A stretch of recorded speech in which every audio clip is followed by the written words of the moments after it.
राधे राधे बच्चों, आज के इस वीडियो में मैं डिस्कस करने वाला हूं फ्लेमिंग्स लेफ्ट हैंड रूल। लेकिन फ्लेमिंग्स लेफ्ट हैंड रूल बताने से पहले मैं कुछ बेसिक चीजें आपके साथ डिस्कस करने वाला हूं।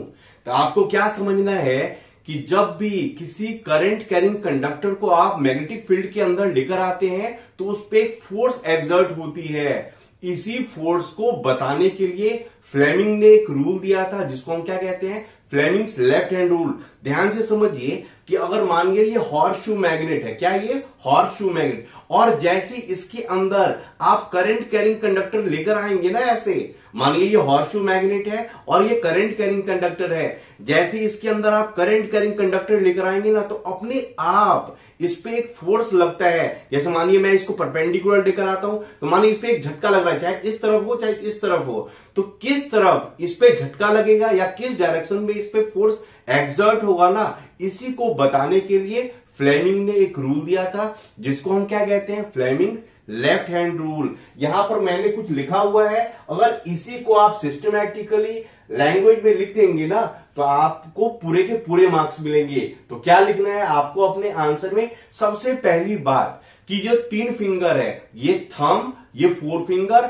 और ये मिडल फिंगर, तीनों फिंगर को आपको परपेंडिकुलरली स्ट्रेच करना है। जैसे देखिए ये जो फोर फिंगर है, फोर फिंगर और थंब दोनों के बीच में कितना एंगल बन रहा है, 90 डिग्री, तो ऐसे होना चाहिए। और दूसरी बात आपको शायद दिख रहा हो, देखिए ये हमारा क्या है, ये है मिडल फिंगर और ये फोर फिंगर, इनके बीच में कितना एंगल बन रहा है, 90 डिग्री।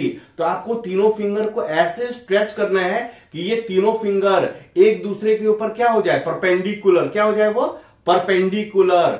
तो stretch the four finger, middle finger and thumb of your left hand, left hand लिखना मत भूलिएगा, in such a way that these three fingers are mutually perpendicular to each other। ये तीनों फिंगर एक दूसरे पर क्या होनी चाहिए, परपेंडिकुलर। फिर आपको यहां से ऐसे लिखना है, if four finger indicates the direction of magnetic field, अगर फोर फिंगर जो है, ये जो इंडेक्स फिंगर है, ये डायरेक्शन ऑफ मैग्नेटिक फील्ड की तरफ इंडिकेट करे, and the middle finger indicates the direction of current, direction of current की तरफ कौन सी फिंगर इंडिकेट कर रही है, तो मिडल फिंगर।